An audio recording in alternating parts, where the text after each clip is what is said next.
Okay, तो start करते हैं CCNA 200301 का डे 10 OSPF। OSPF क्या होता है? OSPF एक प्रोटोकॉल होता है जो राउटिंग के लिए यूज किया जाता है। OSPF stand for open sorted path first. इसकी जो फुल फॉर्म होती है ओपन सॉर्टेड पाथ फर्स्ट से बोलते हैं OSPF। OSPF है ये एक लिंक स्टेट राउटिंग प्रोटोकॉल है जो कि यूज किया जाता है बेस्ट पाथ सिलेक्ट करने के लिए। देखो बेसिकली OSPF का यूज क्यों करते हैं? जो OSPF होता है ये क्या करता है, ये अपना जब एल्गोरिदम लगाता है उसके अंदर एल्गोरिदम रन करता है। जैसे आपके पास दो राउट है, एक सोर्स से डेस्टिनेशन जाने के लिए दो रास्ते हैं हमारे राउटर, जैसे कि मैं आप दिखाता हूँ। एक हमारा ये राउटर है, ठीक है, और एक ये राउटर है, ठीक है। ये दो राउटर कनेक्ट है, जैसे कि ये देखो ये तीन राउटर कनेक्ट है। अगर ये सोर्स है हमारा, ये सोर्स हो गया और ये हमारा डेस्टिनेशन हो गया। अगर सोर्स से डेस्टिनेशन कोई भी पैकेट लेके जाना है तो इसके पास तीन राउटर पड़ते हैं, तीन रास्ते हैं, ठीक है ना। इन तीन रास्ते में कौन सी रास्ता चूज करेगा, ठीक है ना। OSPF क्या करता है, OSPF अपना एक एल्गोरिदम लगाता है जिसे हम बोलते हैं SPF algorithm, sorted path first. SPF algorithm लगाएगा और ये देखेगा कौन सा हमारा रास्ता सही पड़ेगा, कौन सा बेस्ट पाथ है। जो भी बेस्ट पाथ होगा सोर्स से डेस्टिनेशन जाने के लिए, तो वो क्या करेगा, वो बेस्ट पाथ अपनी राउटिंग टेबल में नोट डाउन कर लेगा, ये वाला बेस्ट पाथ है हमारा सोर्स से डेस्टिनेशन जाने के लिए। फिर उसके बाद जब इलेक्शन होता है इनका DAR और BDR का, उसके बारे में भी आपको आगे बताऊंगा। उसमें भी एक ये बैकअप रास्ता बनाता है, जैसे कि अगर ये एक जो आपका बेस्ट पाथ है वो रास्ता डाउन हो गया तो सेकेंड उसके पास बेस्ट पाथ होगा, है ना। तो अगर एक डाउन हो जाता है तो सेकेंड वाला जो होगा बैकअप होगा तो वो बन जाएगा बेस्ट पाथ बन जाएगा, और जो अदर होगा वो बन जाएगा आपका बैकअप, है ना। जो फर्स्ट वाला होगा वो उससे प्रायोरिटी मिल जाएगी, ठीक है, ये बेस्ट पाथ हो गया। और जो ये थर्ड वाला होगा, जैसे कि फर्स्ट वाला डाउन हो गया तो ये बैकअप था ना, तो ये बेस्ट पाथ हो गया, ये हट जाएगा और ये वाला अदर में आ जाएगा। तो ये क्या करता है, ये अपना एक एल्गोरिदम लगाता है जिसे SPF बोलते हैं। उस एल्गोरिदम की हेल्प से ये अपना बेस्ट पाथ चूज करता है, ठीक है ना। तो जो ये होता है OSPF होता है, ये लिंक स्टेट राउटिंग प्रोटोकॉल होता है, ठीक है ना। ये ओपन स्टैंडर्ड है। ओपन स्टैंडर्ड मीन्स इसे कोई भी यूज कर सकता है, चाहे आपका जूनिफर हो, हुआवे हो, आपका HP हो, सिस्को हो, कोई भी राउटर कोई भी वेंडर हो इसे यूज कर सकता है। Link state routing protocol send update based to the state of link. जो भी आपकी जो लिंक की जो स्टेट होगी उसके बेस पे ये अपडेट सेंड करेगा, ठीक है ना। व्हेन लिंक कम्स अप और goes down it send update, मतलब ये होता है जब भी इसका अगर कोई भी लिंक अप होगा डाउन होगा, ये साथ के साथ अपडेट सेंड करेगा अपने नाइबर राउटर को, जो भी इसका नाइबर राउटर होगा। जैसे कि ये राउटर है और ये कनेक्ट है ना, ये राउटर कनेक्ट है। अगर ये इस राउटर में, ए राउटर में अगर कुछ अप हुआ डाउन हुआ तो ये सारी अपडेट आपको बी राउटर पे मिल जाएगी, ये अपने अपडेट सेंड करेगा बी राउटर पे।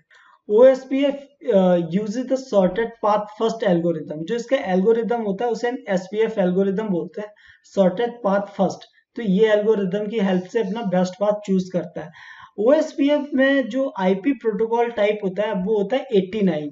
ये 89 प्रोटोकॉल्स को यूज करता है। OSPF जो प्रोटोकॉल टाइप है वो 89 प्रोटोकॉल नंबर यूज करता है। जैसे कि आपने देखा होगा जो DNS होता है, STP होते हैं, जो और भी प्रोटोकॉल होते हैं वो कोई प्रोटोकॉल TCP पे वर्क करता है, कोई UDP पे वर्क करता है। बट जो आपका OSPF है, OSPF ये प्रोटोकॉल नंबर 89 को यूज करता है, ना कि ये TCP पे वर्क करेगा, ना ही ये UDP पे वर्क करेगा। ये जस्ट वर्क करेगा अपना प्रोटोकॉल 89 पे, ठीक है ना। जो OSPF की एक्सटर्नल OSPF की एक्सटर्नल और इंटरनल एडमिनिस्ट्रेटिव डिस्टेंस होता है वो 1110 होता है। जैसे कि आपने पढ़ा होगा रिप का 120 होता है, EIGRP का 90 और 170 होता है ना। वैसे ही OSPF का होता है 1110, 110 जो इसका एडमिनिस्ट्रेटिव डिस्टेंस होता है, ये इंटरनल में और एक्सटर्नल दोनों में यूज किया जाता है। OSPF class less routing protocol है। इसमें जो मैट्रिक्स यूज होती है ये कॉस्ट यूज होती है। कॉस्ट क्या होता है, जब भी एक राउटर से दूसरे राउटर तक जाने में जो लिंक कनेक्ट होता है उसकी कॉस्ट क्या है, मतलब उसका जो लिंक होगा वो इथरनेट होगा या आपका सीरियल होगा या आपका फास्ट इथरनेट होगा या गीगाबिट होगा, उसके ऊपर डिपेंड करता है, ठीक है ना। OSPF जो मल्टीकास्ट यूज करता है ये दो मल्टीकास्ट एड्रेस यूज करता है। एक यूज करता है 224.0.0.5, जो सेकंड यूज करता है 224.0.0.6। ये दो मल्टीकास्ट यूज करता है। जो 224.0.0.5 यूज करता है, ये हेलो पैकेट सेंड करने के लिए यूज करता है अपने नाइबर राउटर के लिए। और जो 224.0.0.6 यूज करता है, ये डीआर राउटर के लिए यूज करता है। इसमें दो मल्टीकास्ट एड्रेस यूज किए जाते हैं, जैसे कि आपने रिप और EIGRP में देखा होगा कि वो सिंगल यूज करते हैं मल्टीकास्ट एड्रेस। इसमें दो मल्टीकास्ट एड्रेस यूज करते हैं, ठीक है ना। जो OSPF में जो हेलो टाइम होता है वो 10 सेकेंड्स का होता है, और डेड टाइम होता है वो 40 सेकेंड्स का होता है ना।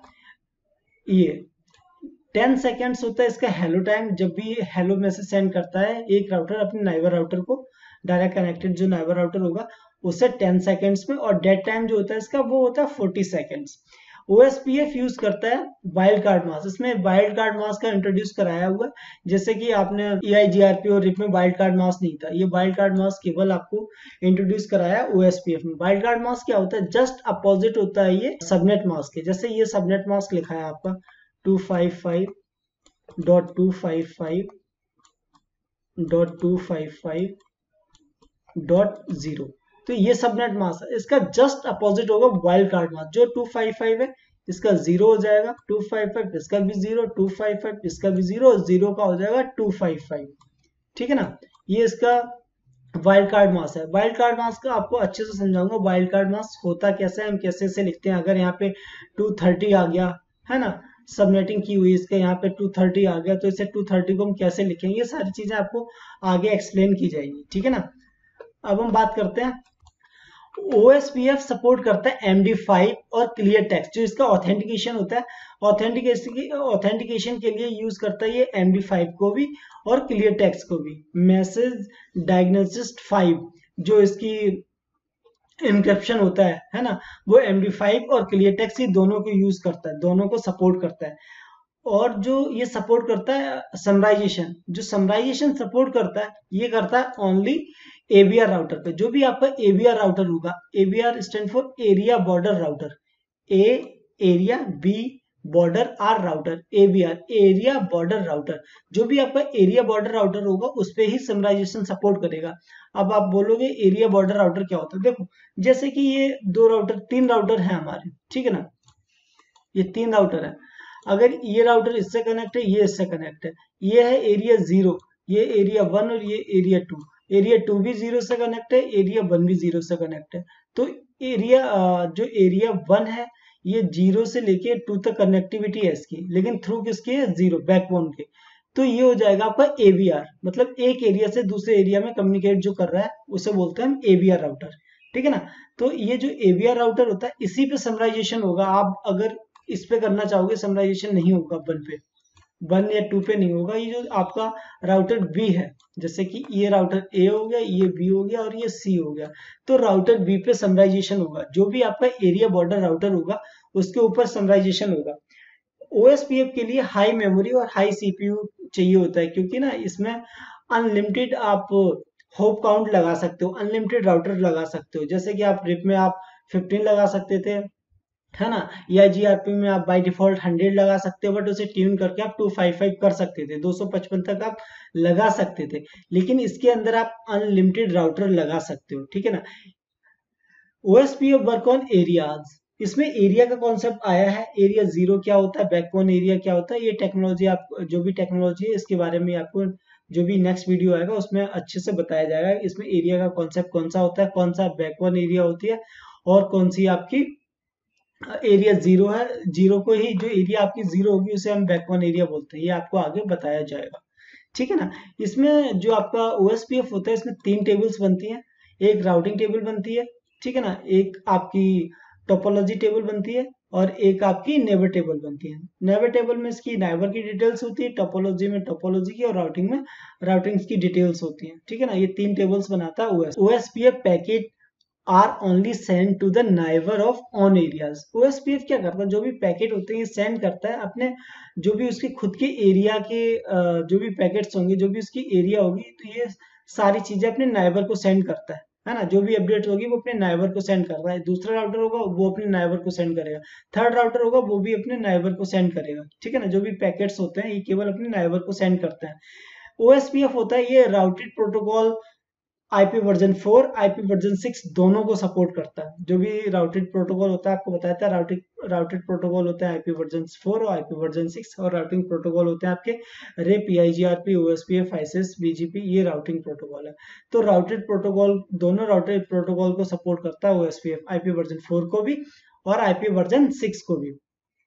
OSPF support load balancing with equal cost. ये क्या करता है, ये इक्वल कॉस्ट की लोड बैलेंसिंग जो होती है उसे सपोर्ट करता है। ये लोड बैलेंसिंग इक्वल कॉस्ट को सपोर्ट करता है सेम डेस्टिनेशन के लिए। जैसे एक राउटर से दूसरे राउटर पे जाना है, मतलब सोर्स से डेस्टिनेशन जाना है और हमारे पास दो रास्ते हैं, तो दोनों का ही इक्वल सपोर्ट करेगा लोड बैलेंसिंग के लिए, ठीक है ना। OSPF support unlimited hop count, जैसे कि आपको मैंने पहले भी बताया था, इसमें आप अनलिमिटेड राउटर्स लगा सकते हो, ठीक है ना। ओएसपीएफ इसीलिए बड़ा प्रोटोकॉल माना गया है, इसमें आप अनलिमिटेड हॉप काउंट लगा सकते हो। और ओएसपीएफ के अंदर क्या होता है, ट्रिगर अपडेट्स सेंड होती हैं फॉर फास्ट कन्वर्जेशन के लिए। ट्रिगर अपडेट्स क्या होता है, जब भी एक राउटर डाउन हुआ, जैसे ही डाउन होगा ये साथ के साथ आपको अपडेट कर देगा कि ये वाला राउटर डाउन हो गया है, ठीक है ना। जैसे डाउन हुआ साथ के साथ इसके पास अपडेट पहुंच जाएगी डाउन हो गया, क्योंकि आपको पता है बाय डिफॉल्ट जो टाइम होता है वो 10 सेकेंड्स का होता है। तो 10 सेकेंड्स में ये सेंड करेगा और 10 सेकेंड्स में इसे पता लग जाएगा ये वाला डाउन है, उसे डेड डिक्लेयर कर देगा।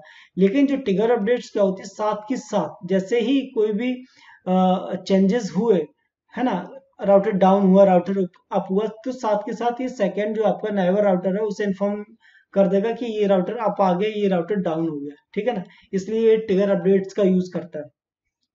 जब भी हम कोई भी चीज राउटर ओएसपीएफ के अंदर हम क्या करते हैं, ओएसपीएफ के अंदर क्या होता है, जब भी कोई भी इंफॉर्मेशन सेंड होती है, अगर अप हुआ आपका लिंक तो वो उसकी भी इंफॉर्मेशन जाएगी नाइबर के पास, डाउन हुआ उसकी भी इंफॉर्मेशन जाएगी नाइबर के पास, ठीक है ना।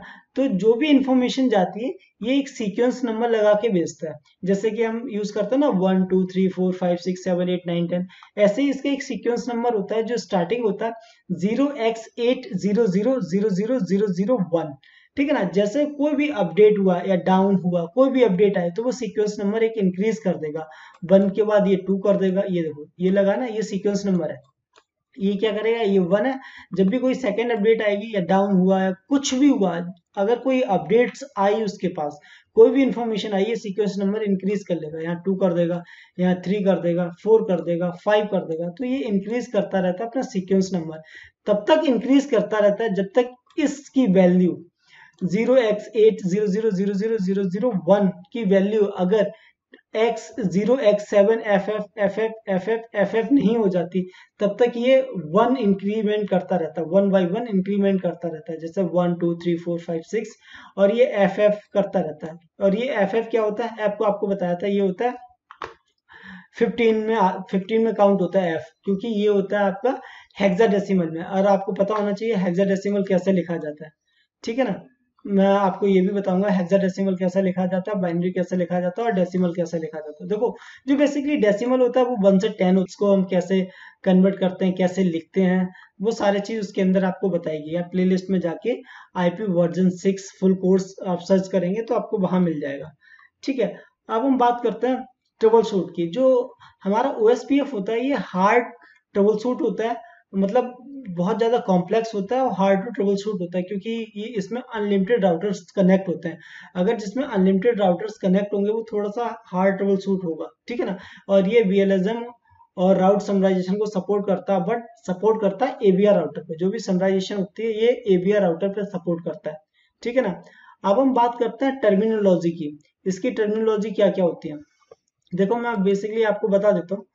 जो आज का लेक्चर है इसमें आपको केवल टर्मिनोलॉजी के बारे में बताऊंगा। जो नेक्स्ट लेक्चर आएगा उसमें सारी चीजें ये एक्सप्लेन करूंगा।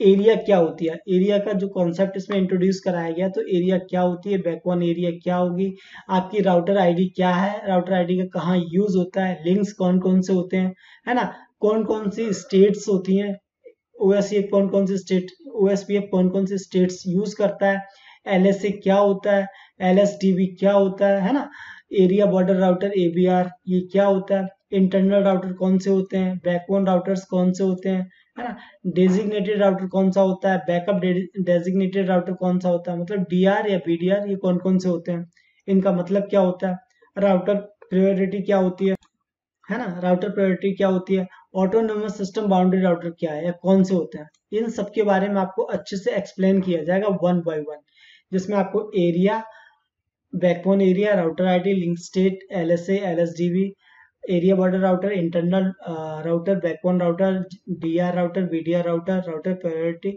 और ऑटोनोमस सिस्टम बाउंड्री राउटर, ये सारा आपको अच्छे से एक्सप्लेन किया जाएगा, ये सारी चीजें क्या होती हैं, ठीक है ना। तो